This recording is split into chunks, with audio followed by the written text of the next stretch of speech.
지난 시간에 과연 진화론이 무엇인가 핵심을 나눠보자 했습니다. 다들 한 시간 만에 끝낼 수 없을까?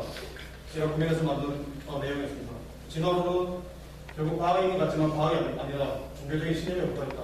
사실 그 부분이 핵심입니다. 그 부분을 짚어보자 했고요. 그리고 오늘은 과연 진화론이 어떻게 만들어지게 됐는지, 뿌리가 무엇인지 좀 더 과거의 사실 역사 부분을 좀 같이 살펴보겠습니다.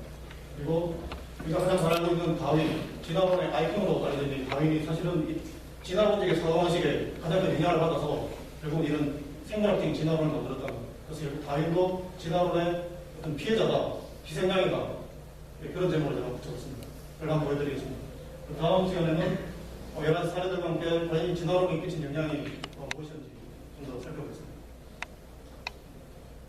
예, 진화론의 기원, 그리고 다윈도 진화론의 어떤 희생양이었다. 이걸 제가 한번 보여드리겠습니다. 하지만 가장 중요한 건 지난 시간에 살펴봤던 것, 과연 이 진화론이 과학의 뭐냐, 이 부분을 살펴보는 것이 너무나 중요합니다. 결국 이 부분을 이해하지 못하면 결국 어떤 사례에 빠지게 되는 그런 위험들이 있습니다. 그래서 이 부분을 다시 한 번 더 리뷰를 드리겠습니다. 그래서 그때 그 이슈가 어떻게 되었는지, 그리고 과학에 대한 정의, 이 혼란스러운 과학에 대한 정의 있습니다.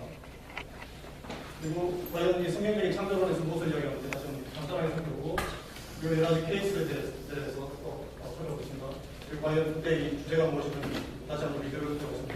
그리고 나서 첫 번째, 이 지질학에서 벌어져 온 일들, 그러나 이번에는 지질학의 여러 가지 사례들을 가지고 과연 창조론과 진화론 두 가지 이론을 가지고 설명할 때 과연 무엇이 더 바람직한지, 현실적인지 살펴보겠습니다. 그리고 그 다음에 이 지질학적인 해석의 역사가 과연 어떻게 공천되어 왔는지, 어떤 시청이라든지 화석이라든지 이런 것들에 대해서 해석을 어떻게 변하는지, 또 변화의 결정을 살펴보겠습니다. 그리고 마지막으로 이런 지질학적인 해석이 과연 이 성경에 대한 어떤 해석에 어떻게 영향을 주는지 그 부분을 간단하게 소개해드리겠습니다. 혹시 오늘 처음 오신 분들 계신가요? 예, 감사합니다. 혹시 저기 잘하셨습니다. 인사 한번 하시면 좋겠습니다. 네, 옆에 계신 분들 한번 잘하셨습니다. 인사 한번. 네, 대부분 지난 시간에 오셨던 분들이었습니다. 그래서 제 소개에 대해서는 간단하게 줄이겠습니다. 지금 현재 베이에리아에서 디스플레이 관련 엔지니어로 연구소에 일하고 있고요. 그래서 내가 주로 화학 보분자와 그다음에 회사에서 그 디스플레이 프로세스 이쪽으로 좀 경험을 했었고요. 그리고 제가 2010년도 2007년부터 하는 중에 2007년도 이제 라체스터 유니버시티 라체스터에서 유학하는 중에 원누리 교회에서 정정사님인데 제가 이재만 선교사님 LA 지금 창조과학 선교계에 강의를 초청해서 강의를 듣게 됐는데 이제 그때 강의를 들으면서 제가 이 분야에 관심을 가지게 됐고 너무나 우리 특히 학교 다니는 학생들, 청소년들에게 너무나 중요한 이슈구나 하는 걸 제가 깨달으면서 더 많이 열심히 공부를 해보자 지금까지 계속 공부를 해오고 있습니다. 먼저 요즘은 사실 창조과학 관련해서 많은 활동들이 있고요. 참고 자료가 굉장히 많이 있습니다. 사실 관심을 가지시면 많은 자료들을 쉽게 얻을 수 있습니다. 그중에 특별히 제가 한번 소개를 드렸지만 여기 계신 헤니 모리스라는 분, 이분이 제네시스 프로그라는 책을 1960년대에 썼고 이 책을 기점으로 해서 근대 창조과학 운동이 활발하게 미국에서 벌어지기 시작했고요. 그리고 이분이 창조과학 연구소도 만들고 그 외에 보급하는 앤슬진 제네시스 그 외에 여러 가지 많은 단체들을 만들고 지금 활발하게 활동을 하고 있고요. 그리고 나중에 이제 한국의 창조과학회도 만들고 그리고 창조과학 선교라는 이런 문제 LA에서 이재관 선교사님이 얘기도 하면서 많은 활동을 하고 있고 그리고 역사과학 교육은 오늘 이제 김영현 박사님이라는 한국에서 활동을 매우 많이 하시는 분이 계시는데 그분이 만든 자료들을 또 이제 조금 인용을 해드리고 그리고 그 외에 많은 자료들 그리고 프레스 크리에이션 네트워크라는 데에서 이제 많은 자료들을 같이 해서 이제 사용할 수도 있고요. 제가 많이 인용했습니다. 그리고 오늘은 교과서 진화론 개정추진위원회라는 한국의 단체가 있습니다. 그 진주에 임원상 박사님 책도 많이 쓰시고 저술을 많이 하시는데 거기서 일부 인용했습니다. 이런 자료들을 통해서 오늘 슬라이드를 한번 준비를 해봤습니다. 지난 시간에 이런 내용을 한번 소개를 드렸습니다. 지금 간단하게만 이제 요약을 해보겠습니다만 현재 이슈, 오늘날의 가장 큰 이슈가 무엇인가, 특히 진화론 관련해서 이슈가 무엇인가 많은 사람들이 있는데 그 중에 다 읽어보실 필요가 없습니다.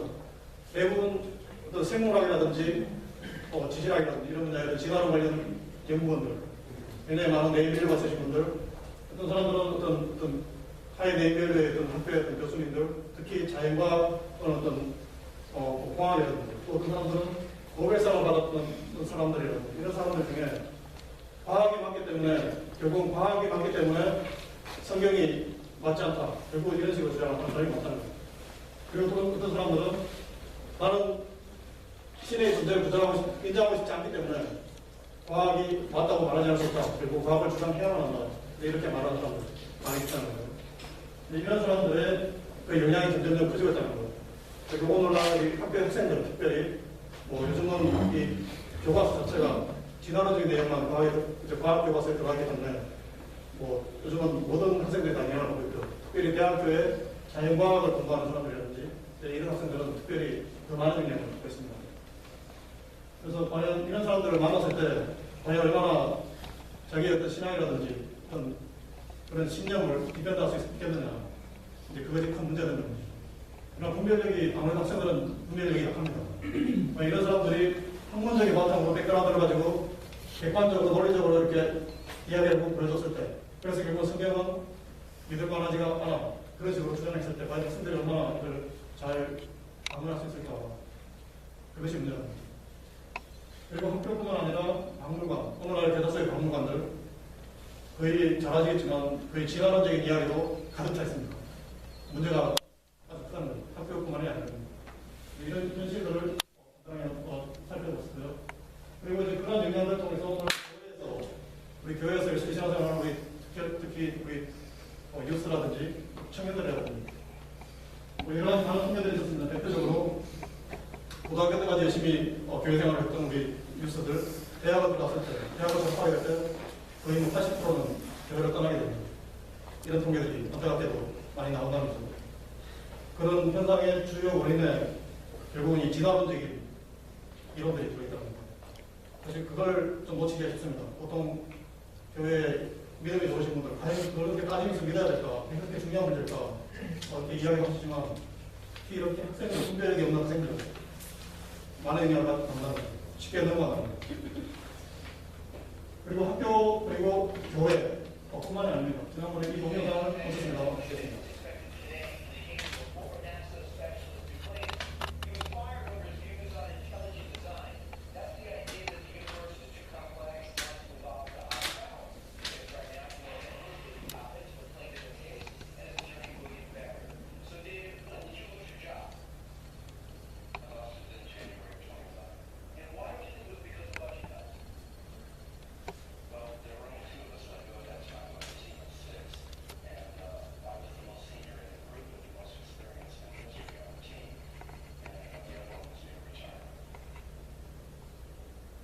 소리가 좀 작아서 되게 잘 들으셨는지 모르겠습니다. 하나의 예시였습니다만 나사에서 일하는 저명한 뛰어난 연구원이었는데도 불구하고 인텔리전 디자인을 지지했다는 이유로 해고됐다는 거예요. 사실 이런 케이스들이 사실은 많이 있습니다. 학교에서 학생들 가르치는 선생님들이라든지 교수님들이라든지 창조를 지시하는 강의를 했다든지 학생들에게 알렸다는 것 때문에 많은 불이익을 당하는 케이스들이 사실 많이 있습니다. 이게 오늘날의 문제입니다. 그렇기 때문에 이 주제가 결코 간단하지 않거든요. 그래서 이 주제가 학교에서만 다뤄야 될 문제도 아니라는 거죠. 사실은 교회에서도 심각하게 다뤄야 될 문제라는 것입니다.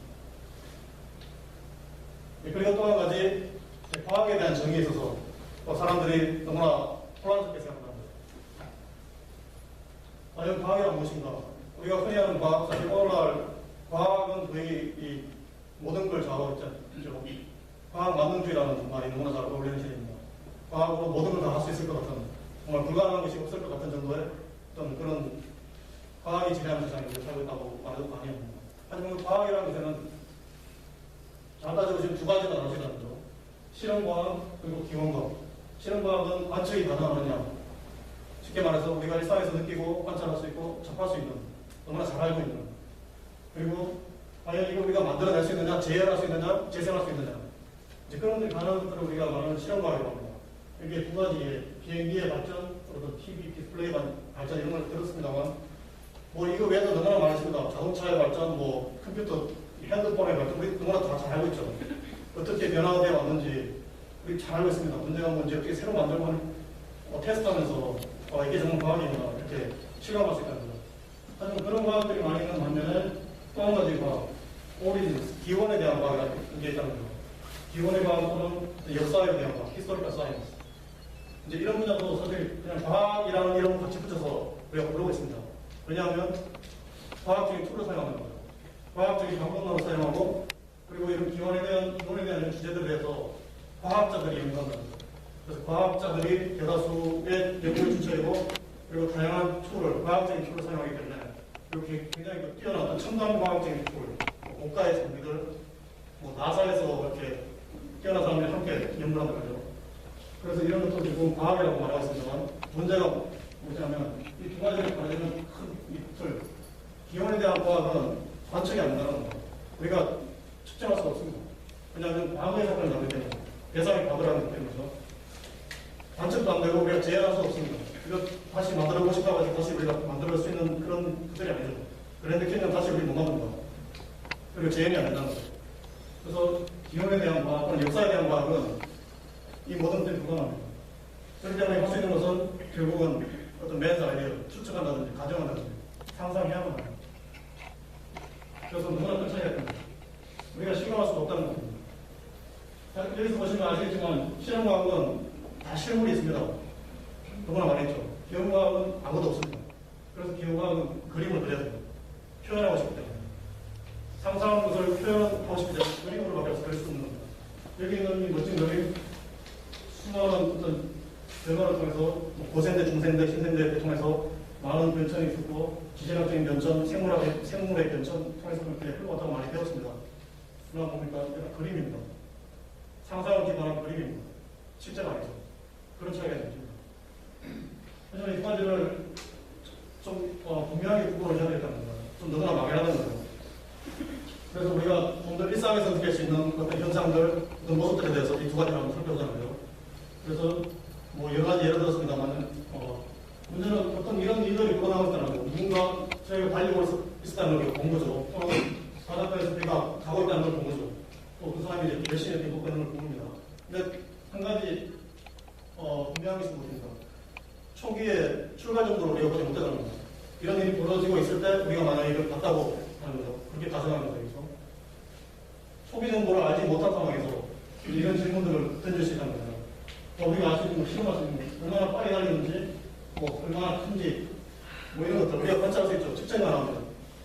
왜냐하면 우리가 갖고 있는 과학적인 툴을 가지고 충분히 답할 수 있는 것들이라는 거죠. 이런 질문들, 페이스, 특이의 것들, 측정이 가능하기 때문에 우리 사실 답이 다 있습니다. 그리고 왜냐하면 우리가 측정할 수 있기 때문에. 그래서 이런 실험과의 영역은 현재에 벌어지는 일들, 현재라는 거죠. 그래서 어떤 가정이 필요 없다는 겁니다. 우리의 과학적인 툴을 가지고 다 알아낼 수 있다는 거죠. 그래서 반면에 이런 질문들이 있다는 겁니다. 이런 현상들에 대해서 그럼 그들이 언제부터 이렇게 시작했을까? 얼마 동안 하고 있었을까? 얼마나 많은 거리를, 얼마나 오랜 시간을 배우고 있었을까에 대한 질문을 우리가 던질 수 있습니다. 그러니까 알고 싶을 때가 있죠. 하지만 초기 정보를 우리가 갖고 있지 못했다는 겁니다. 초기 정보 없이 이런 질문들에 대해서 우리가 답을 하고 싶다는 겁니다. 가장 분명한 건 뭡니까? 우리가 초기 정보를 갖고 있지 못했다는 거죠. 우리가 관측을 하지 못했다는 거죠. 관측 정보가 없다는 거죠.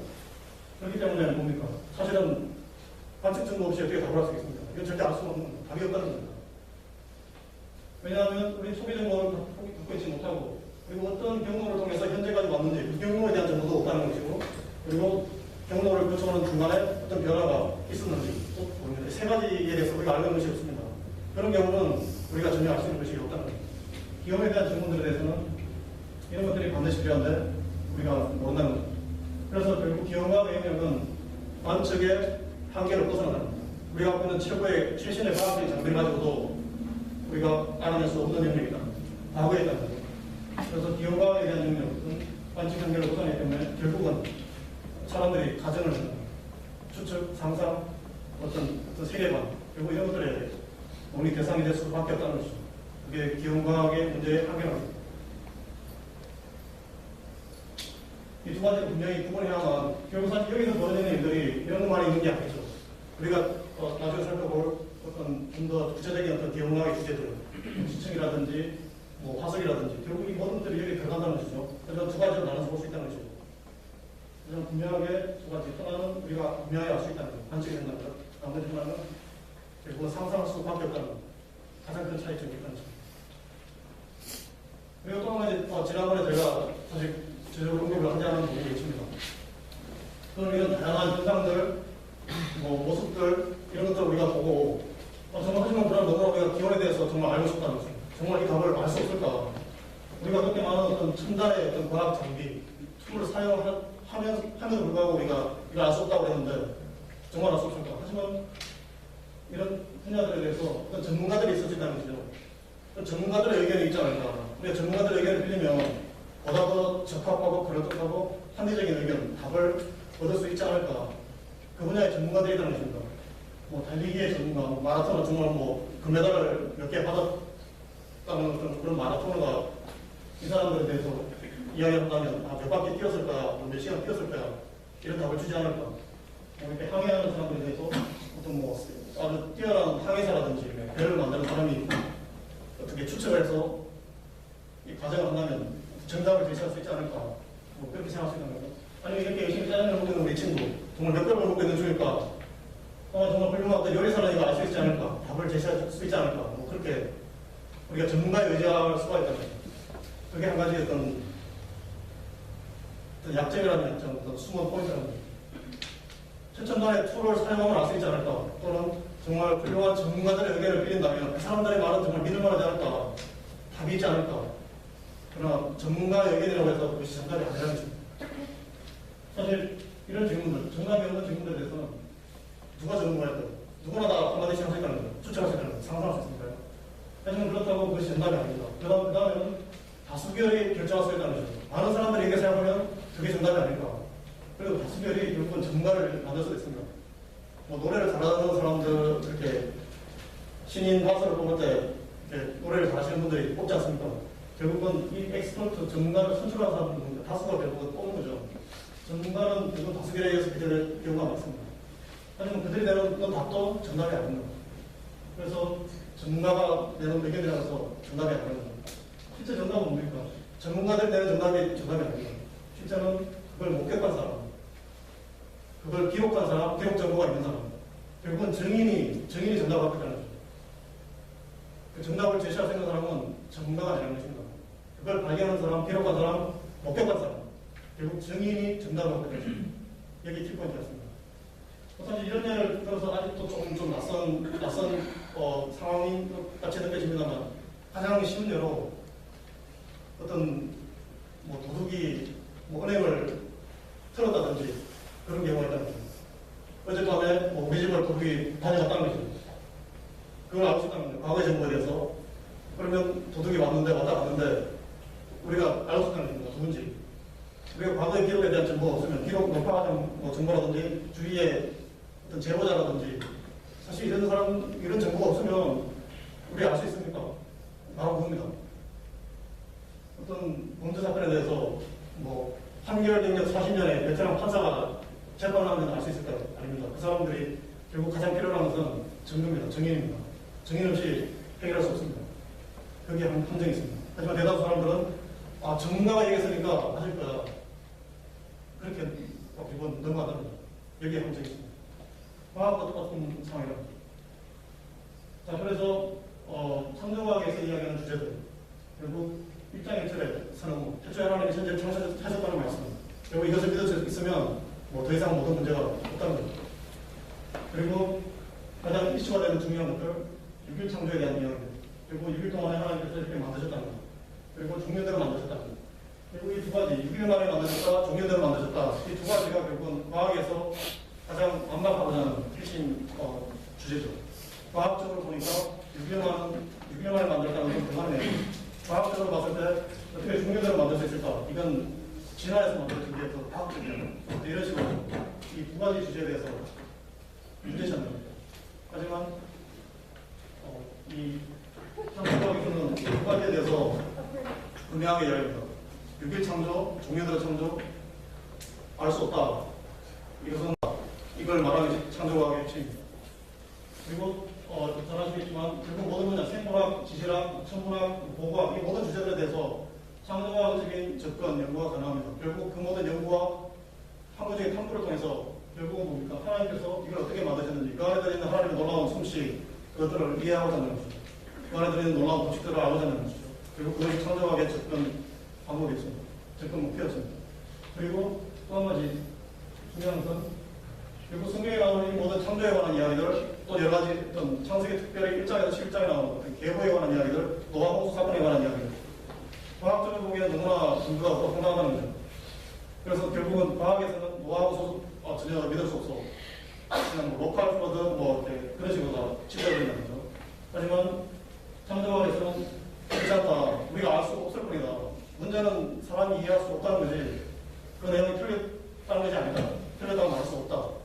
이것을 지적하는 것이 창조학의 핵심이고요.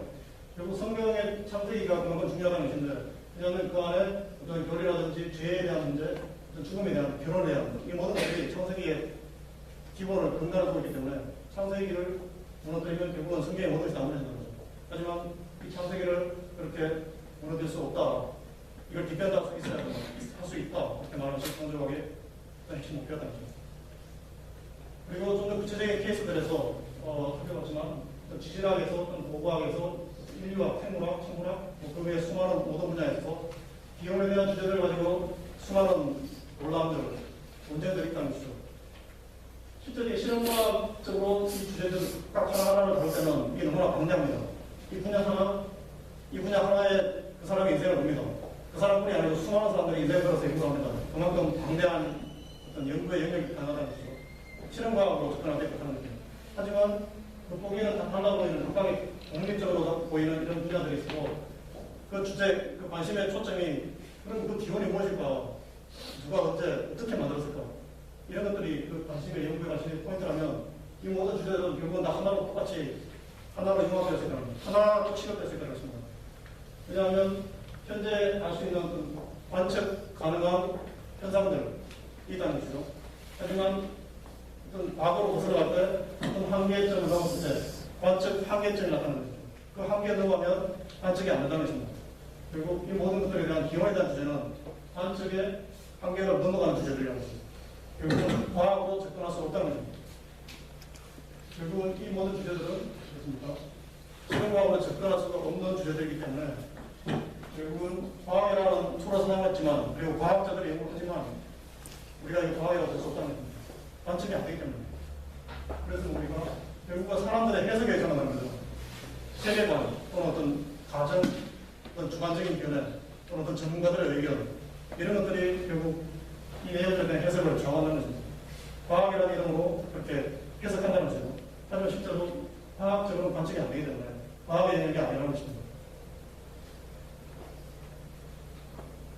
예, 똑같은 내용입니다. 결국 우리가 알 수 있는 것들이 있다는 거죠. 실험과학으로 알 수 있는 것들, 뭐 크기라든지 깊이라든지 사이즈라든지 알 수 있지만 기본에 대한 주제에 있어서는 언제 이게 만들어질까, 어떻게 만들어질까, 뭐 얼마나 걸렸을까 이런 것들은 관측이 안 된다는 거죠.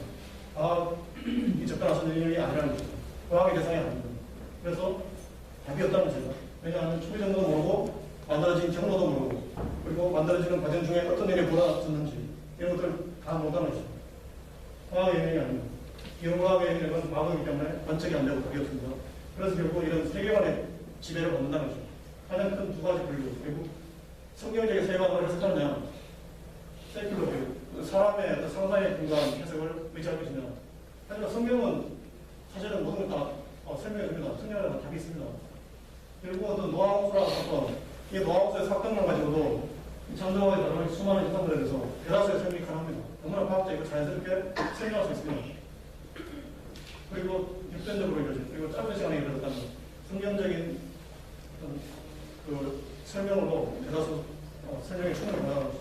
하지만 그와 반면에 세상적인 관점에서는 결국은 사람들의 가정, 상상, 추측에 의지한다는 거죠. 그래서 사람들이 생각하는 것은 오래 걸려서 천천히 slow and gradual 동일 같은 소리라고 합니다. 이런 식으로 오래 걸렸을 것이다 라고 해석을 합니다. 그리고 또 진화해서 조금씩 바뀌어서 결국 사람들이 이렇게 해석하는 것입니다. 과학이 아니라 해석입니다. 그래서 요약을 했죠. 그리고 이 믿음의 문제로 시작됩니다. 그리고 성경적으로 태초에 하나님이 있었다. 그러나 이걸 믿지 않는 사람들 태초에 티끌이 있었다. 결국 이걸 믿어야 됩니다. 태초에 티끌이 있었다는 걸 믿고 시작해야 돼요. 그리고 성경적인 관점, 창조가 성경이 이야기하기 때문에 내용 믿는다. 그죠? 믿음에 수반되는 결국은 접근이죠. 그와 똑같습니다. 진화론 사람들이 이렇게 상상하고 추측하기 때문에 결국은 그 사람들도 믿습니다. 믿어야 됩니다. 과학으로 접근할 수 없기 때문에 관측이 안 되기 때문에 믿음의 대상입니다. 그래서 진화론은 과학이라는 툴을 사용하고 과학자들이 관심 가지고 연구하지만 그 주제 자체는 과학의 대상이 아니라 그래서 과학 가지고 이게 어떻다 저떻다 이렇게 모할 수가 없다는 그게 가장 중요한 포인트였습니다. 그래서 이 진화론은 결국은 창조론과 똑같은 종교적인 신념이다. 그것이 핵심적인 포인트였고요. 자, 그리고 이제 구체적인 지질학에서의 어떤 사례들을 한번 살펴보겠습니다. 결국 똑같습니다. 이건 그랜드 캐년의 어떤 지층의 형성들, 그리고 지층에 들어있는 여러 화석들, 이런 것들을 해석하고 있다는 거죠. 그래서 사람들이 가장 많이 사용하기 시작한 것이 동일과 전설이랑 천천히 조금씩 스와인 브레이저 이런 식으로 설명을 했다는 거죠. 하지만 예전에 그렇지 않았답니다. 성경에는 노아홍수 사건으로 충분히 설명이 가능했다는 것입니다. 이 노아홍수의 견해가 사실은 초대교회부터 근대 약 18세기까지는 주도적인 그런 이론이었고 그렇게 받아들여져 없습니다. 당연스럽게. 하지만 그 이후로 지질학에서 큰 해석의 변화가 있었다는 거죠. 그래서 그때부터 사람들이 이제 이런 이론들을 만들기 시작했다는 거죠. 강이 흐르면서 침전물들을 물이 운반하면서 바다에 쌓기 시작했다는 거죠. 바다에 이 침전물들을 서서히 쌓으면서 층들이 만들어졌다는 것이고, 층들이 쌓으면서 물고기가 죽는다든지 조개가 죽는다든지 해서 하나씩 묻혔다는 거죠. 그러면서 화석이 만들어졌다는 거죠. 그렇게 해서 생긴 여러 가지 지층들이 나중에 어떤 지각변동이라든지 어떤 대륙이 융기된다든지 하면서 바다 위로 올라왔다는 거죠. 그러면서 올라온 것들이 또 다시 강이 흘렀다든지 이런 것들 또 침식됐다는 거죠. 그래서 이런 지형이 생겼고 이런 화석을 관찰하고 사실 이렇게 배웠으면 저도 대학교 배웠거든요. 여기 계신 분들 대다수가 아마 그렇게 배우셨을 겁니다. 이게 요즘 학교 교과서에 들어있는 내용, 전설화되어 있는 설명이라는 것이죠. 하지만 교과서에서는 그렇게만 가르치기 때문에 다른 대안적인 방식의 어떤 설명은 수용이 안 되기 때문에 그냥 그런 줄 알고 다 배워나가죠. 이제 여러 가지 사례를 통해서 과연 이 노아 홍수에 대한 설명이 더 바람직하고 합리적이고 과학적인지 아니면 우리가 교과서에서 이야기하는 이런 동일 과정설 이런 것들이 더 바람직하게 설명하는 것인지 한번 살펴볼 수 있다는 것입니다. 오늘날 이런 증거 데이터들이 너무나 많이 있다는 것입니다. 증거 데이터들만 가지고도 충분히 창조론이 더 합당하다는 걸 우리가 보실 수 있습니다. 그걸 한번 살펴보겠습니다. 첫 번째 사례는 광대한 영역에 어떤 지층이 쌓여있는 모습들 그걸 보여주는 사진입니다. 호주에 있는 그레이트 오스트레일리안 마이라는 지형에 있는 모습들을 항공차에 있다는 거죠. 여기 가보시는 미신이 모르겠습니다. 여기 광활한 넓이의 땅들이 너무나 평평하게 방면도가 있죠. 여기 보시면 70m 정도 높이인데 너무나 선명한 계면을 유지하면서 지층들이 쌓인 모습들을 선명하게 보실 수 있습니다. 하지만 여기서 포인트로 우리가 주목하고 싶은 것은 무엇입니까? 과연 이런 층들이 오랜 세월 동안 수십만 년, 수백만 년 동안 이렇게 쌓이고 이렇게 해서 만들어졌다면 이 계면들, 이 선명한 계면들이 그 침식이 생긴 자국이 있어야 됩니다. 그 사이에 한 층에 쌓였을 때 그 사이에 비가 내려서 침식이 됐다든지 이렇게 해서 깎인 흔적이 있을 수 있죠. 그 사이에 식물들이 살았다가 다시 죽었다든지 어떤 그런 불락의 흔적이라든지 그런 것들 우리가 계면에서 볼 수 있어야 됩니다. 하지만 보시겠지만 이 계면들이 너무나 선명하다는 것이죠. 층과 층 사이의 계면에 어떤 흔적이, 어떤 사건이 일어났다는 그 흔적을 볼 수가 없습니다. 너무나 선명하게 나왔습니다. 오히려 이런 것들 설명할 때 순식간에 전체 대륙을 돕는 전 지구적인 그런 격변에 의해서 거대한 홍수가 흘러서 이거 순식간에 만들었다. 물론 상상이 잘 안 되는 것이긴 하지만 훨씬 더 설명을 잘 할 수 있다는 겁니다. 이게 오랫동안 몇백만 년 동안 올라가지고는 이렇게 선명한 계면을 만든다는 이건 상식적으로 이해가 안 된다는 거죠. 납득이 안 된다는 거죠. 하지만 이런 것들이 너무나 많습니다. 우리가 사실 그랜드 캐년의 사진에 너무나 익숙합니다. 그랜드 캐년이 그 지층에 가면 가장 잘 보여주는 그런 사례가 되어서는 좀 다른 것들을 찾아봤습니다. 이게 중국 대륙입니다. 중국에 혹시 가보신 분, 이쪽에 산서성, 하여튼 여기 지도에 보시면 동쪽에 가까운 이쪽에 어떤 태양섬이라는 곳이 있다고 합니다. 이 사진은 중국 대륙에 남아있는 노하우스를 증거로 제가 사진 박승국 선교사님 이분이 소개해 주신 내용인데 제가 한번 사진을 찾아봤습니다. 조금 흐리게 보이면 이 태양산맥에 보여지는 아주 선명한 단층들, 지층들을 볼 수 있다는 것이죠. 물론 여기는 비가 오기 때문에 비가 오면 나무가 자라서 일부 지층들을 덮어버렸습니다. 하지만 그럼에도 불구하고 역시 선명한 벽면들이 그대로 남아있는 것을 볼 수 있습니다. 층과 층 사이에 이 계면이 너무나 보존이 잘 되어 있다는 것입니다. 하지만 오랜 세월에 걸려서 천천히 쌓였다면 이 계면이 침식될 만한 충분한 어떤 계기들이 많이 있어야 됩니다. 침식의 흔적이 있어야 된다는 것이죠. 강이 떴다는 흔적, 뭐 나무가 자라서 죽었다는 흔적, 뭐 이런 것들이 있어야 되는데 계면이 너무나 선명하게 보존된다는 것입니다. 결국은 뭡니까? 빠른 순간에, 순식간에 방대한 어떤 물의 흐름이 있었다는 것입니다. 순식간에 만들었다는 것입니다. 좀 격변적인 사건입니다. 그래서 노하우 소에 의한 격변적인 물의 흐름과 어떤 토양의 흐름, 이런 것을 통해서 순식간에 만들었다. 이렇게 설명하는 것이 훨씬 더 합리적인 것입니다. 그리고 다른 사진, 여기는 그랜드 캐니언 근처에 있는 캐니언랜드라는 곳인데, 여기도 보시면 역시 똑같은 너무나 선명한 계면들을 볼 수 있다는 것이죠. 그리고 또 한 가지, 이 그림에서 보시면 이 가장 연한 노란색 보이시죠? 햇빛 샌드스톤이라는 지층입니다. 오늘날 그 석유 탐사 시추기들이 너무나 많다기 때문에 뭐 어디나 원하는 곳이면 뚫을 수 있습니다. 뚫으면서 뚫고 들어가면서 그 흙들의 분포를 분석할 수 있다는 것이죠. 흙들의 분포를 통해서 여기 시작해서 따라가서 쭉 따라가면서 계속 같은 것들이 나오는 것을 확인할 수 있다는 것이죠. 근데 그걸 따라가 보니까 이 북미 대륙의 전체에 걸쳐서 이 넓은 광활한 땅이 사실 똑같은 지층들이 연장되어 있다는 것을 알게 되는 것입니다. 근데 이 규모가 거의 뭐 홍수, 그 강이로서 만들어진 어떤 그 정도의 규모로는 설명할 수 없는 방대한 규모라는 것입니다. 그리고 강으로 만들어질 것이 아니고 전 대륙이 순식간에 격변적인 사건에 의해서 쌓일 때 이런 층들이 순식간에 만들어졌다고 설명할 때 훨씬 더 바람직하다는 것이죠. 물론 이런 것들이 문제가 됐을 때는 물론 뭐 오래됐다는 뭐 수백만 년설에 의한 동일과정설에 의한 설명들이 나올 때는 물론 이런 사진 기술이라든지 시추 기술이라든지 뭐 이런 것들이 발달이 안 됐던 시절. 그러니까 그런 이론들이 나왔을 때 그냥 경각하다 하고 그냥 수긍을 하고 어떤 반론을 제기하지 못했다는 그런 현실이었습니다. 그러나 오늘날에 발견되는 이런 증거들, 새로운 데이터들을 보면 이 동일과정설 진화론적인 설명으로는 사실 너무나 비과학적인 그런 문제들이 많다는 것입니다. 오히려 격변적인 노하우스와 같은 대사건에 의해서 만들어지기가 훨씬 더 쉽고 과학적이라는 것입니다. 그리고 또 한 가지 보시면 여기 그랜드 캐니언의 어떤 부풀어진 지층들을 볼 수 있습니다. 그리고 유타에 있는 역시 비슷한 아주 너무나 완만하게 휘어진 이런 지층들을 모습을 보실 수 있고, 이란에 있는 어떤 산맥들 너무나 잘 보존된 그러나 이 스폭들 너무나 부드럽게 휘어져 있는 것을 알 수 있죠. 그리고 여기는 캐나다에 있는 로키 산맥에 있는 어떤 다른 한결같이 똑같은 공통점은 뭡니까? 지층들이 많이 쌓여 있습니다만 어떤 스폭의 어떤 압력을 받아서 휘어져 있는데 너무나 완만하게 부드럽게 휘어져 있다는 것이죠. 여기 어떤 부러진 듯한 그런 어떤 흔적이 없습니다. 그러나 이게 수백만 년에 걸쳐서 오랜 세월에 걸쳐서 쌓였다면 이게 쌓이는 동안에 굳어진다는 것이죠. 굳어져야 되고 반전을 하게 되면 이게 부러져야 된다는 것입니다. 이게 부러져야 되는데 부러진 흔적 전혀 없죠. 마치 촬영을 쌓아놓고서 눌렀을 때처럼 부드럽게 휘어지는 거죠. 우리 그런 모습이라는 거죠. 결국은 빠르게 생성되었고 순식간에 휘어졌다. 그렇게 설명하는 것이 가장 잘 들었습니다. 예견들이 너무 선명하죠. 오랜 세월에 만들어졌다면 부러져야 됩니다. 그러나 실제 데이터들 증거들은 정반대를 나타내고 있습니다. 결국은 오랜 세월에 쌓여서 만들어질 수 없다는 거죠. 격변적인 설명이 훨씬 더 합리적인 것입니다.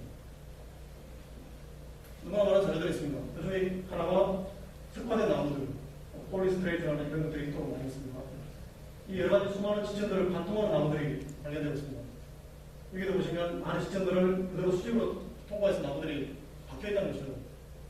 그런 것들이 너무 많습니다. 하지만 이 지층들이 수백만 년 동안 서서히 쌓였다면 이것이 정말 한참 쌓이는데 수천 년, 수만 년 걸려서 이 전체 높이가 수백만 년 동안 이렇게 쌓여서 만들어졌다면 이 나무가 그 수백만 년 동안 이렇게 남아있을 수가 없죠. 이 나무가 죽어야 됩니다. 썩던지. 하지만 너무나 고스란히 보존되어 있다는 거죠. 그리고 이 아래 뚝지에 보면 이 뿌리가 그대로 박혀 있는 것이 아닙니다. 다 잘린 상태입니다. 이 나무 그루통이 없고 줄기만 있다는 것입니다.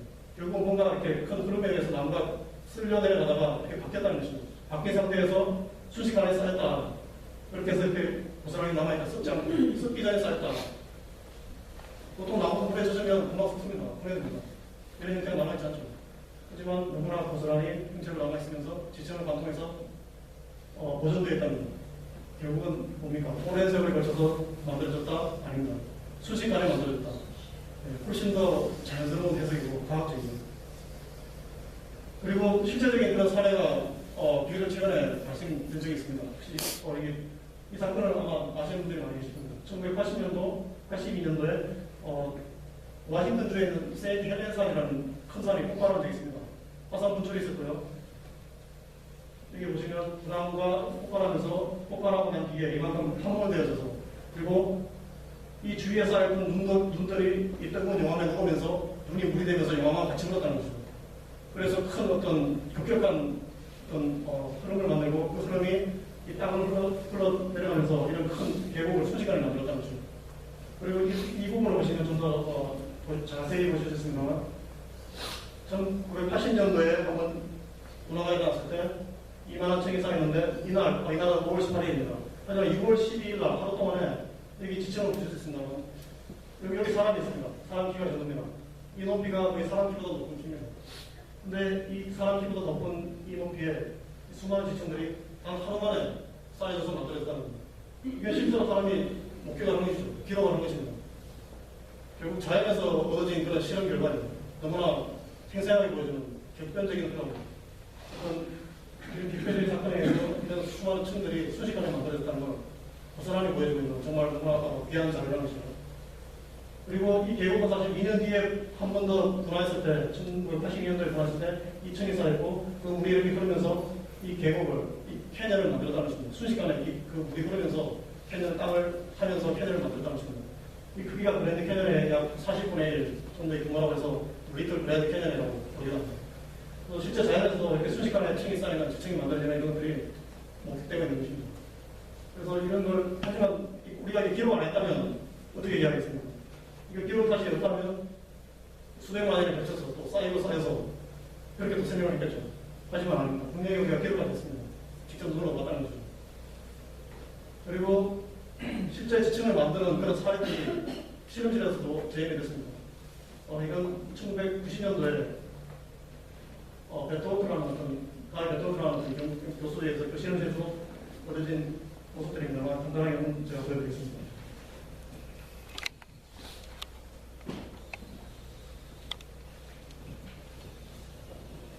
입자 크기가 다른 어떤 화합물을 깔때기를 통해서 흘러내립니다. 그 보기에는 이 입자가 섞여있기 때문에 같이 떨어져서 섞인 상태로 쌓일 것 같은데 입자 크기에 따라서 분원의 속도가 틀리고 결국은 다른 층이 만들어진다는 것입니다. 지층이 수시간에 너무 쉽게 만들어질 수 있다는 것입니다.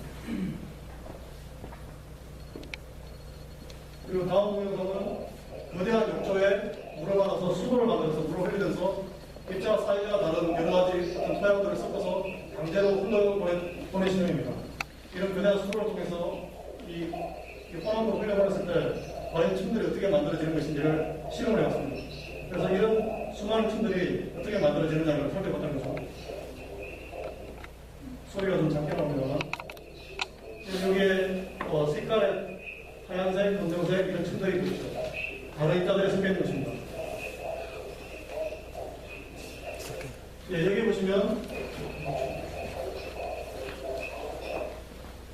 여기 보시면 여러 가지 많은 층들이 있는데 물이 흐르면서 층들이 함께 흐르면서 이 여러 층들이 순식간에 만들어집니다. 우리가 보통 생각하고 있는 것은 아래층이 먼저 만들어지고 아래층이 쌓인 다음에 위층이 쌓이고 계속 시간이 흐르면서 위층이 만들어진다는 식으로 설명합니다. 이것이 동일 과정들에 의한 지사본적인 설명이었습니다만 이런 실험을 통해서 보시면 수많은 층들이 한꺼번에 흐르면서 한꺼번에 만들어지는데 입자 사이즈에 따라서 구름의 속도가 틀리고 결국 그 층들이 흐리는다는 것입니다. 그래서 오랜 시간이 걸린다는 것이 아니죠. 실제 이런 지층이 만들어지는 모습들도 이제는 실험실에서도 재현이 가능하다는 것입니다. 결코 오랜 시간이 걸릴 필요가 없다는 것이고 오히려 순식간에 만들어졌을 때 완벽한 계면을 유지하는 그런 결과들을 훨씬 더 쉽게 자연스럽게 설명할 수 있다는 것입니다. 그 다음에 또 한 가지가 화석입니다. 지층이 만들어지면서 그 안에 수많은 화석들이 함께 들어있다는 장이 있습니다. 하지만 이게 한 가지 일단 모습을 보시면 꼬리 화석입니다만 노란 화석 중 하나가 이 진흙들이 너무나 완벽하게 보존되어 있다는 것입니다. 흙들 사이에 쌓여서 층간에 쌓여서 이 물고기 화석이 되었는데 이 비너들 살아있는 상태와 비슷한 정도로 비너리 너무나 선명하게 되어있다는 거죠. 결국은 뭡니까? 썩을 틈이 없다는 시간이 오랫동안 걸려서 노출됐다면 물속에 있다면 순식간에 보게 되죠. 그래서 금방 사라져야 됩니다. 하지만 이렇게 선명하게 형체가 남아있다는 것은 부패할 틈이 없었다는 거죠. 그만큼 빨리 덮였어야 되는 거죠. 하지만 우리가 배운 것은 무엇입니까? 우리가 학교에서 배울 때 결국은 천천히 서서히 물고기가 죽었고 서서히 묻혔고 그리고 파석이 되었다 이렇게 배웠죠. 오랜 시간이 걸렸다. 그래서 파석 하나는 수백만 년 이렇게 걸렸다는 어떤 오랜 시간에 대한 증거다 이렇게 배웠죠. 제가 그렇게 배웠습니다.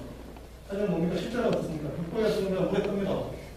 물에 뜰 수밖에 없습니다. 하지만 떠있는 시간이 가라앉을 때 시간이 걸리죠. 그 사이에 어떤 모기가 된다든지 부패가 된다든지 분해가 될 가능성이 너무나 많습니다. 쌓이기에 시간이 충분하게 많습니다. 이 형체를 유지할 수 있다는 거죠. 하지만 실제로는 너무나 형체가 완벽하다는 거죠. 자, 하지만 반대의 설명. 급격하게 이 일이 이루어졌다. 어떤 노화호수와 같은 어떤 급격한 그런 면에서 물고기가 수시간에 쌓였다. 수시간에 덮였다. 그렇게 설명할 수 있다는 거죠. 물고기가 순식간에 덮이면 부패할 틈이 없죠. 어떤 미생물이 침입할 틈이 없다는 거죠.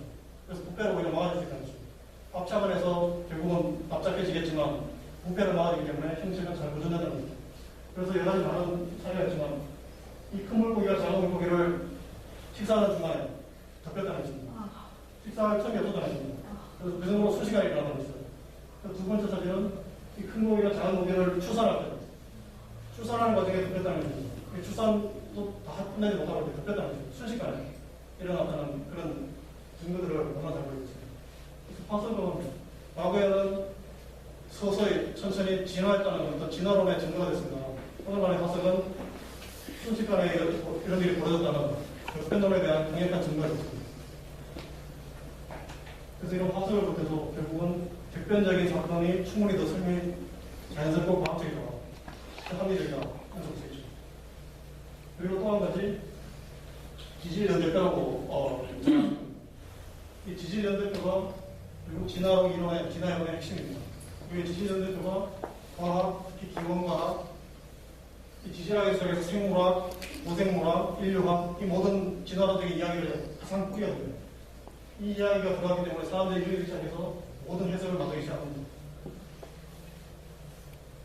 이 그림 어떤 그 사람들의 진화론적인 영향을 미친 그림이 없다고 할 정도로 너무나 큰 영향을 끼친 그런 사례가 되겠습니다.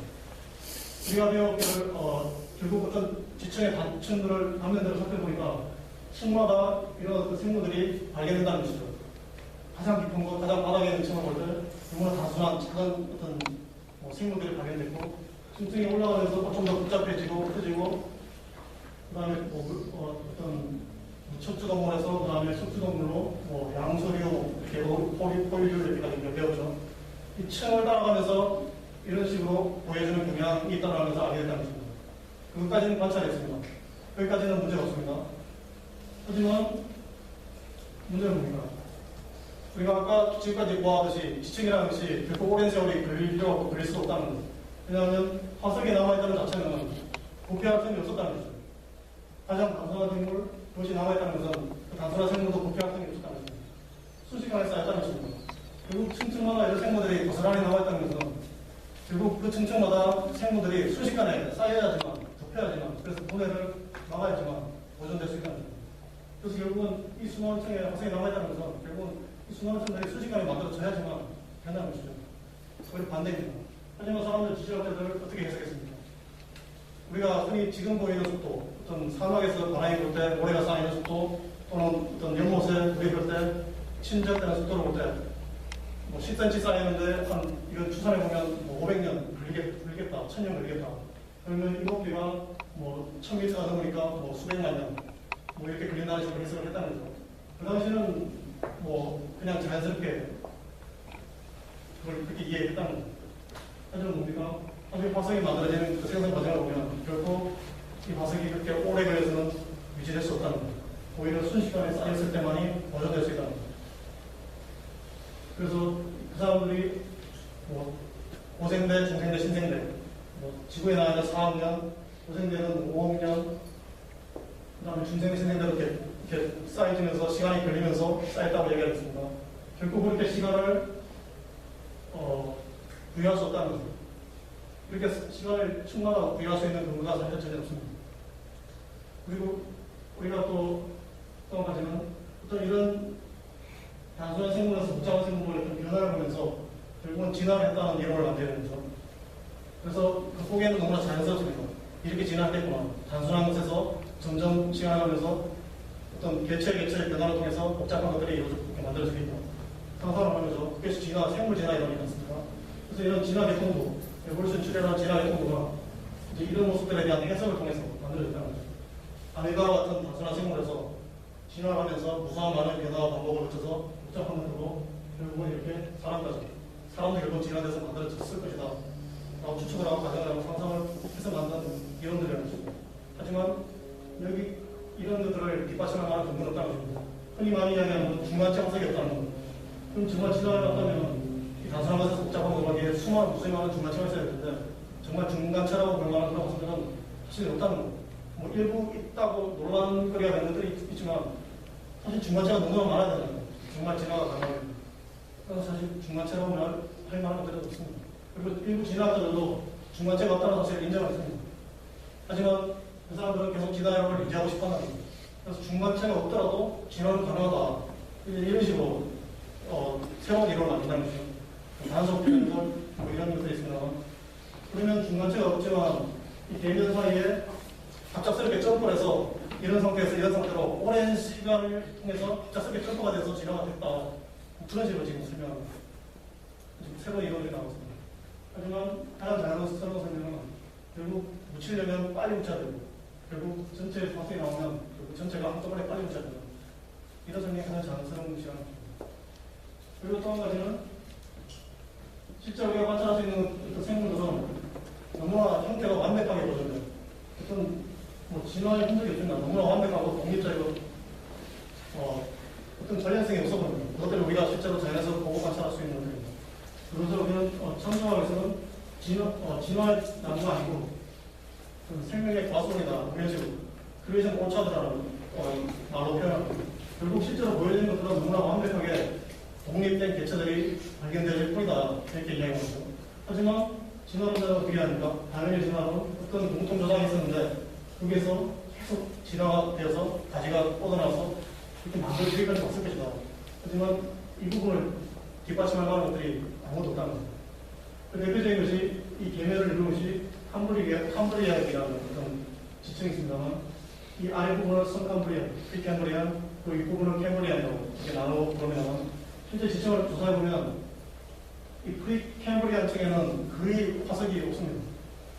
그러나 이 캠브리안 이 라인을 거쳐서 그 이후에 있는 층들은 무수히 많은 그 화석들이 한꺼번에 발견됩니다. 사실 거기는 이렇게 그렸지만 단순한 것들은 물고기 능력이 이렇게 그렸지만 실제로는 이 캠브리안 층에는 단순한 조개류라든지 물고기 화석들이 한꺼번에 붙어 있습니다. 그러나 우리 그림은 그렇게 그리지 않았다는 거죠. 단순한 것이 아래, 복잡한 것이 위에. 그러나 실제 발굴을 했을 때는 단순한 것들과 복잡한 물고기들이 한꺼번에 묻혀 있습니다. 그러나 그것을 밝혀하지 않는 것 때문에 모른다는 것입니다. 그래서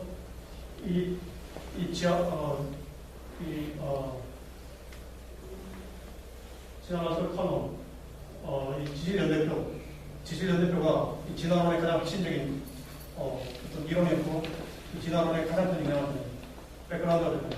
그러나 너무나 문제가 많다. 사실 이게 사실 이것만 해도 너무나 많이 이야기했습니다.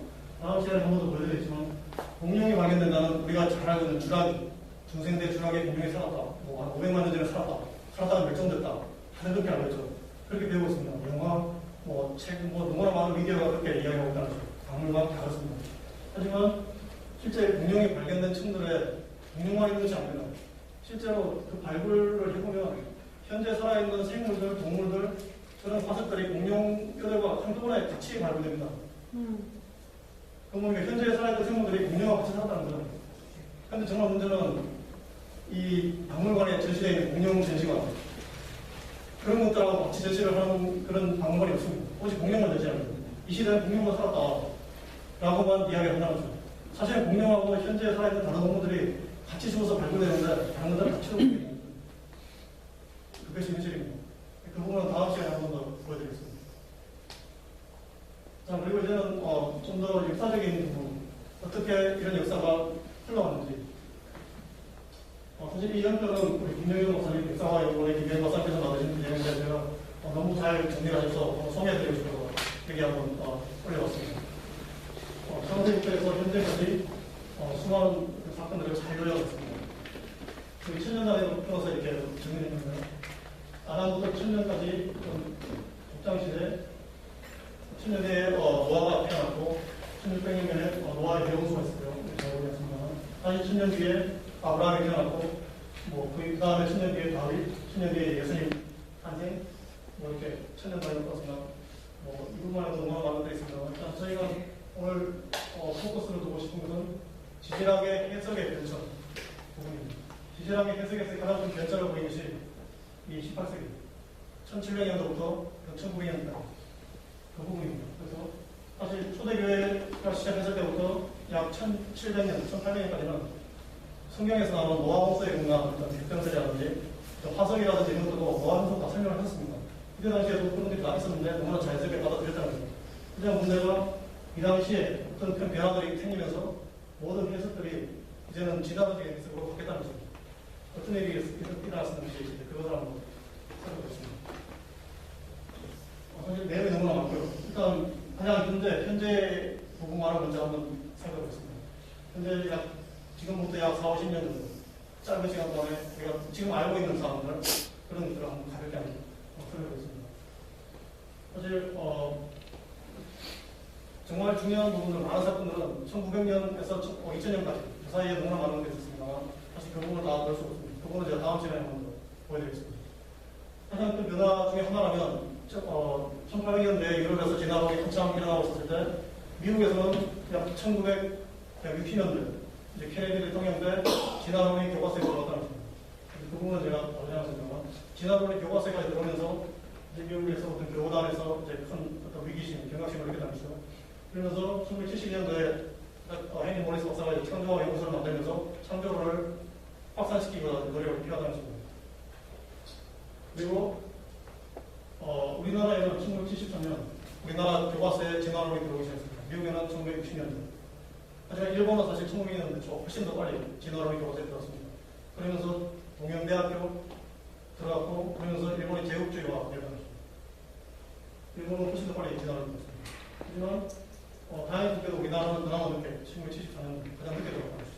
그래서 진화론의 영향을 그나마 적게 받았다는 것입니다. 하지만 벌써 꽤 오래됐죠. 지금 한국의 교과서 그리고 한국의 많은 진화론의 어떤 심각한 영향들이 많이 나타나고 있습니다. 똑같이 전체를 밟고 있다는 것이죠. 그리고 한국에서 1980년도에 정유화폐를 만들었습니다. 그리고 87년도에 미국에서 한참 이제 교과서에 진화론이 들어갔지만 87년까지는 창조론도 학교에서 가르칠 수 있었습니다. 하지만 법적으로 87년도에 연방 법정에서 판결을 내리면서 더 이상 창조론은 공립학교에서 가르칠 수 없다. 창조론이 미국의 교과서에서 퇴출되는 그런 사건이 있었습니다. 하지만 그 이후에 지적 설계라는 이론으로 다시 새롭게 등장하긴 했습니다만 훨씬 더 창조론이라는 말을 쓸 수 없는 중립적인 그런 이론으로 결국 이제 다시 만들어지긴 했다는 것입니다. 하지만 한국에서는 활발한 활동이 있었습니다. 교과서도 만들었고 원래 1999년도에 카톨릭의 교황이 사람은 원성이로부터 진화했다 공식적으로 발표해버렸습니다. 카톨릭에서는 이 진화론을 그냥 그대로 받아들이고 공인을 했습니다. 교황이 나서서 이렇게 발표했습니다. 그런 일이 있었습니다. 하지만 한국에서는 그중간에 창조화 활동이 있었고 그리고 텍스트북 이런 거 만들어서 성신고기대학교에서 사용되어지기도 하고 한국에서는 그나마 많이 활발한 활동이 유지되어 왔다는 것입니다. 그리고 일본에서는 아주 흥미로운 일인데 2010년도에 이제 일본에서는 그 공립학교 교과서에서는 진화라는 말을 빼버렸습니다. 하지만 이제 생물2 이런 교과서에만 좀 더 집중적으로 다루고 일반 교과서에는 진화라는 빼는 일본에서 큰 변화가 있었습니다. 자, 이게 비교적 최근에 이제 우리가 실감할 수 있는 시간 스케일에서 이제 일어났던 일들입니다. 자, 그러면 어떤 이런 진화론이라는 것이 특히 지질학에서 진화론이라는 개념이 지질학에 들어오게 된 어떤 그런 지질학적인 해석의 변천 이런 것들을 한번 살펴보겠습니다. 사실 좀 많은 내용을 제가 한꺼번에 한 장에 넣으려고 해서 보기가 어렵습니다. 사실 읽지 않으셔도 됩니다. 그게 필요가 없습니다. 내용을 알아서 가능합니다. 자, 우리가 잘 알다시피 초대교회부터 약 1700년도까지 교회 시대, 초대교회 시대, 쭉 성경의 세계관이 지배하던 시기에는 결국은 이런 자연현상도 성경적인 해석으로 다 설명을 했었고 자연스럽게 받아들였습니다. 지층 화석 이거 다 어떤 노화의 호소 설명에 껴왔었습니다. 하지만 그러나 1700년도 말 1800년도에 많은 변화가 있었습니다. 특히 지질학에서 해석의 변화가 급격하게 많이 일어났습니다. 하지만 우리가 잘 알다시피 이 당시에 유럽에서는 르네상스 운동이 활발했으니까요. 르네상스 운동의 그 핵심은 뭡니까? 휴머니즘, 인본주의입니다. 인본주의라는 것이 결국은 신에서 떠나자는 거죠. 결국은 사람이 중심이다. 그런 운동이 너무나 활발하게 일어났다는 것입니다. 그러면서 또 한 가지 자연주의. 자연주의가 급격하게 일어나기 시작했습니다. 그래서 어떤 모든 것들을 설명할 때 신을 배자체 자연적인 현상을 가지고 모든 걸 설명하려고 했었죠. 이 시대적인 분위기가 이렇다는 것입니다. 특별히 1700년대 말에서 1800년대 말까지 어떤 일이 일어났습니다. 특별히 지질학에서의 해석의 변천이 어떻게 진행되어 왔는지 소개를 해드리겠습니다. 그 당시에 유명했던 어떤 지질학자들, 그 당시에는 직업이 이제 지질학자이면서 변호사이면서 그런 다양한 직업들이 있었다는 거죠. 그러나 이제 덴마크의 니콜라스 스테노라사람까지는 이 사람이 어떤 지층 누정의 원리라든지 층수학, 지층을 해석하는 이런 어떤 학문에 대한 토대를 만들었는데 이 사람까지는 어떤 지층을 연구하면서 이것들이 노화호수에 의한 것으로 설명이 가능하다 이렇게 말을 했습니다만 이 사람 이후에 나타나는 어떤 과학자들, 뛰어난 과학자들, 당대에 유명한 어떤 과학자들은 이제 말을 바꾸기 시작했습니다. 프랑스의 홈데 부폰, 프랑스의 어떤 유명한 과학자였습니다. 이 사람은 지구과학 때 어떤 뜨거운 어떤 철덩이와 어떤 것들이었는데 서서히 식으면서 오늘같이 냉각됐다. 그래서 서서히 식는, 그러니까 어떤 철의 식는 속도를 관찰하면서 결국 지구도 결국 불덩이였는데 식으면서 지금같이 어떤 차가운 온도를 변했다. 사실 저희가 좀 익숙한 개념들이지 않습니까? 이런 주장을 하기 시작했습니다. 그리고 그 다음에 제임스 스코틀랜드, 스코틀랜드에 지지했는데 대륙이 서서히 깎이고 물에 의해서 흐르면서 바다에 쌓이면서 침전되면서 어떤 대륙의 지압변동,云이런 것들을 줘서 지금의 대륙이 형성됐다. 대륙의 어떤 형성 과정. 저희가 사실은 교과서에서 배운 내용입니다. 청년기, 중년기, 대륙들이 그렇게 형성된다. 저희가 배웠죠. 그런 내용들이 좀 이때 나오기 시작했습니다.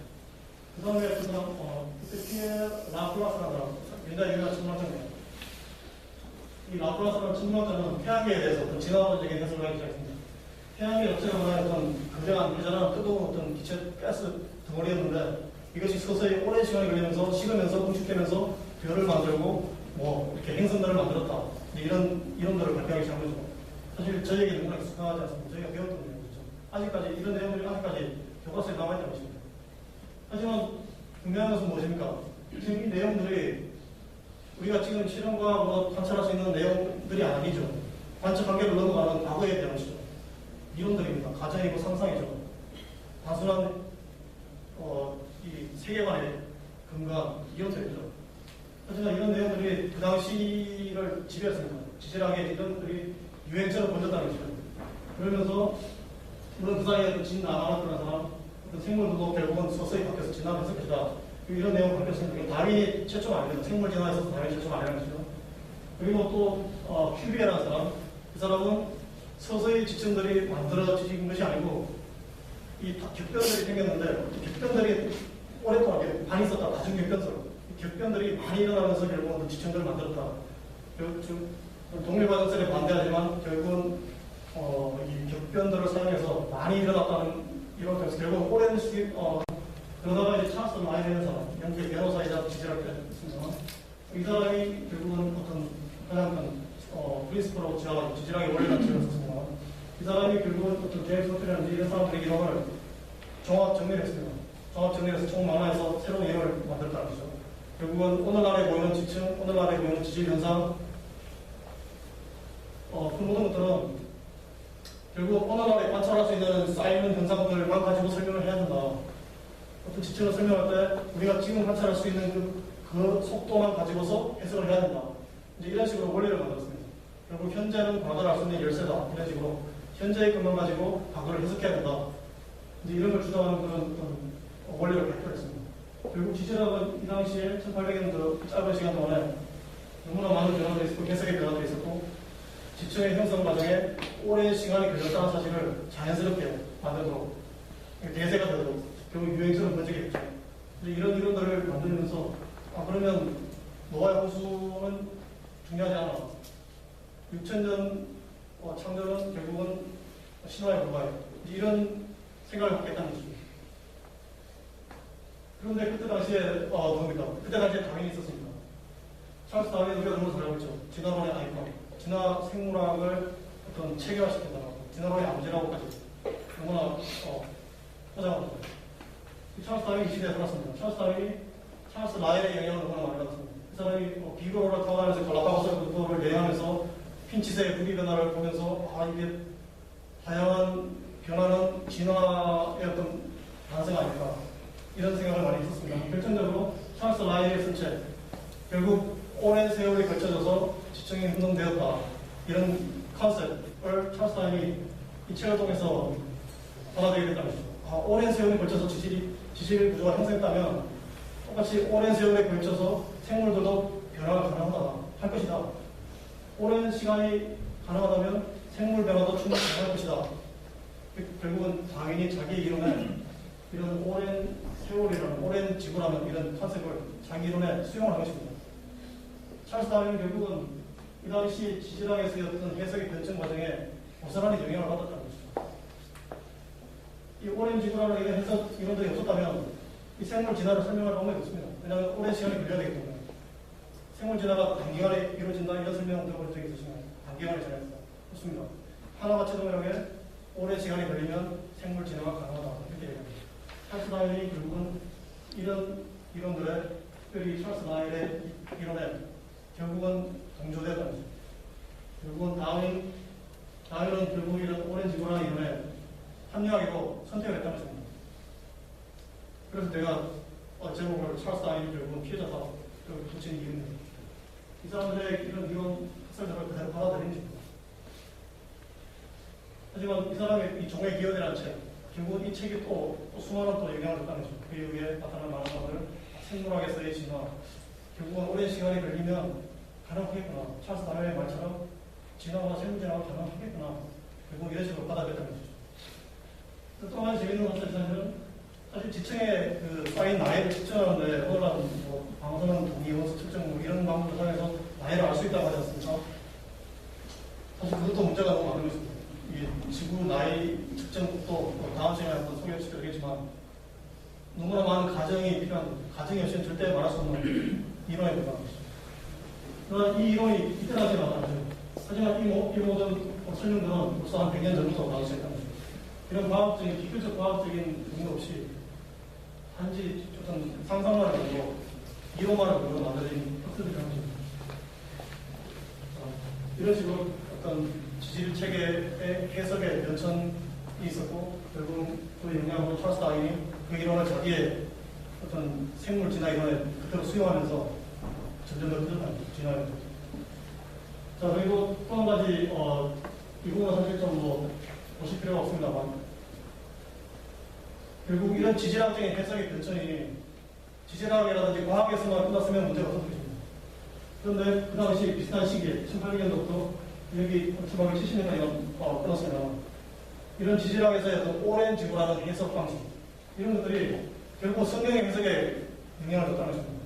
이 부분이 참 안타까운 일입니다만, 그래서 동일한 기간 안에 과연 성경 해석에 어떻게 영향을 줬는지 이 부분을 사실은 간과할 수가 없습니다. 또 전체를 다 알아볼 필요 없습니다만 결국은 르네상스와 어떤 인본주의, 그 다음에 자연주의 이런 것들이 팽배했을 그 당시에 또는 신앙에서 자유주의 신학이 유럽에서 급격하게 태동하고 번지기 시작했습니다. 그 자유주의 신학이 퍼진 시기가 똑같은 19세기 1800년대였죠. 그러면서 지질학에서 어떤 이런 해석의 변화들이 결국은 고스란히 성경의 해석에 영향을 줍니다. 성경 특히 창세기에 유기창조고. 그러면 지질학에서 이런 해석들이 나온다면 결국 6천년 만에 만들어지는 것이 아니라 수백만 년 동안에 이렇게 지구가 만들어졌다면, 줄 수 있다면, 그것이 과학적이고 합리적인 설명이고 과학적으로 맞다면, 그럼 뭔가 우리가 성경에서 말하는 유기창조. 또는 이 유기창조는 과학적이 아니야. 너무나 좀 황당한 신화에 불과한 그런 것이 아닐까. 그렇게 사람들이 의심하기 시작했다는 거죠. 진화론에서 나오는 이론들을 결국 성경을 해석하는데 접목하기 시작했다는 것입니다. 영향을 받게 됐지만 오히려 어떤 사람들은 그걸 수용하겠다는 것입니다. 뭐 다른 내용들이 있지만 결국은 그런 자유주의 신학이 지질학에서의 오랜 시간, 오랜 지구라는 그 개념을 성경의 해석에 받아들이면서 결국은 다윈이 그 종의 기원을 썼을 방식까지는 그 당시에는 이미 어떤 교회라든지 신학교에서 너무나 많은 부분들이 이런 오랜 지구 해석을 성경에 접목시킵니다. 자유주의 신학이 점점 많이 받아들이고 이런 일이 한꺼번에 일어난다는 것입니다. 또뭐 대표적인 예를 어떤 교회 샤르스라는 장로의 목사님 또 우리가 잘 아는 찰스 스콜전 목사님 일레가 설교하기도 하지만 안타깝게도 이런 분들도 결국 어떤 자기의 어떤 창세기의 유기창조 부분에 해석에 있어서 이를 지질학에서 영향들을 일부 수용하게 됐다는 점입니다. 물론 너무나 소수이기도 하고 자유주의 신학에 한정되기도 하지만 이런 일들이 있었다는 것이죠. 그래서 수백만 년을 받아들여야 된다든지 뭐 창세기의 하루가 사실은 데이에이즈 하루가 사실은 오래된 기간이었다든지 아니면 창세기 1장 1절과 2절 사이에 굉장히 그 오랜 시간 관계 계획이 있었다든지 뭐 이런 거를 만들어서 그걸 성경과 접목시키고 그리고 타협하려고 했다는 것입니다. 안타깝게도 이런 일들이 벌어졌고 그것이 결국은 진화론에서 한참 찰스아이 만드는 생물학적 진화론 또 지질학에서의 진화론 그 시기에 맞물려서 일어났다는 것입니다. 그리고 안타깝게도 그런 어떤 타협은 오늘날까지 계속 이어지고 있다는 것입니다. 그래서 단순한 지질학에서만의 이야기가 아니라 안타깝게도 자유주의 신학에서 이런 내용들을 많이 결국은 수용합니다. 타협합니다. 이런 안타까운 일들이 많이 생겼던 것 같습니다.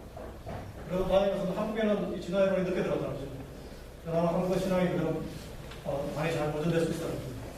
그러나 미국이나 유럽에는 결국은 이 문제가 큰 원인이 됩니다.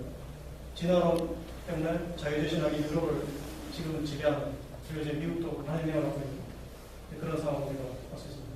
여기에 어떤 근원되는 뿌리가 있다고 생각합니다. 네, 짧은 성경 말씀 한번 보겠습니다.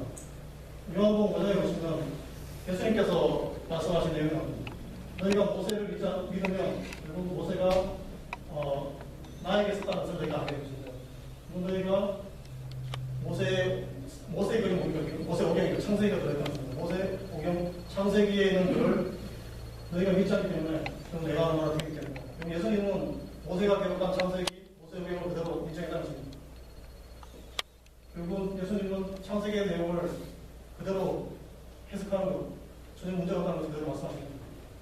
그리고 마태복음 10장 4절에 보면 너희가 읽지 않으면 태초에 창조주께서 천지를 창조하실 때 남자와 여자를 창조하셨다. 예수님께서 이렇게 분명히 말씀하셨습니다. 결국 사람을 만들 때 천지를 창조를 하고 나서 한참 뒤에 아담을 만든 것이 아니라는 것입니다. 태초에 천지를 만들 때 남자 여자를 만들었다는 것입니다. 사람을 만들었는데 태초부터 남자 여자를 만들었다는 것입니다. 예수님께서 분명히 말씀하셨습니다. 결국 예수님은 결국은 소위 그 정문지구 창조론 그대로 말씀하신 것이죠. 6,000년 창조론 그대로 말씀하신 것이죠. 성경적으로 해석하는데 아무 문제가 없는 것입니다. 그리고 다음에 여호수아서에 보면 결국 이 그랜피의 이미지를 같이 넣었습니다. 결국 이 돌들이 무엇을 의미하느냐. 여호수아가 여강강을 만들 때 그놈을 나서 기적을 쌓았습니다. 큰 돌을 쌓았죠. 그렇게 말씀입니다. 결국 이 그랜드 캐니언의 어떤 객관적인 모습들이 과연 무엇을 의미하는지나 이 객관적인 이 그랜드 캐니언의 모습은 결국은 어떤 기념비다. 결국 기념비 어떤 기념비입니까? 노아우스의 기념비라고. 객관에 의한 기념비가 그랜드 캐니언의 고스란히 남아있는 것입니다. 사실 그랜드 캐니언 농업국의 hun장하면 노아우스의 공개에서 했을 때는 순식간에 쌓여서 모든 생물들이 다 파스퍼됐다는 거죠. 사실은 거대한 그레이브야드입니다. 거대한 운동묘지라고 해석을 했다는 거죠. 그러나 그런 거 보기에 너무나 아름다운 것입니다. 자, 그리고 6개 나와 있는 말씀. 땅에 대해 줄 것과 땅이 너에게 가르칠 것이다. 그리고 바다에 있는 물고기가 너에게 알려줄 것이다. 이 중에 어떤 것들이 하나님께서 이 모든 것을 행하셨다는 것을 말하지 않습니다. 결국 이 수많은 화석들, 이 증거들 결국 하나님께서 하셨다는 그대로 보여주고 있습니다. 너무나 분명하게 알려졌다는 것입니다. 하지만 안타깝게도 진화론 중에서 지질학에 쓰였던 진화론적인 사고방식 이런 것들이 너무나 많은 것을 왜곡시켰다는 그런 일들이 벌어지고 있었다는 것. 우리 현재까지 이어지고 있었다는 것이 문제라는 것입니다. 이상으로 지질학에서 벌어진 그런 사례와 역사적인 그런 이런 다음은 짚어봤습니다. 다음 시간에는 좀 더 많은 사회와 함께 진화론이 실제 어떤 영향을 주는지, 사회적인 영향, 이것을 어떻게 영향을 주는지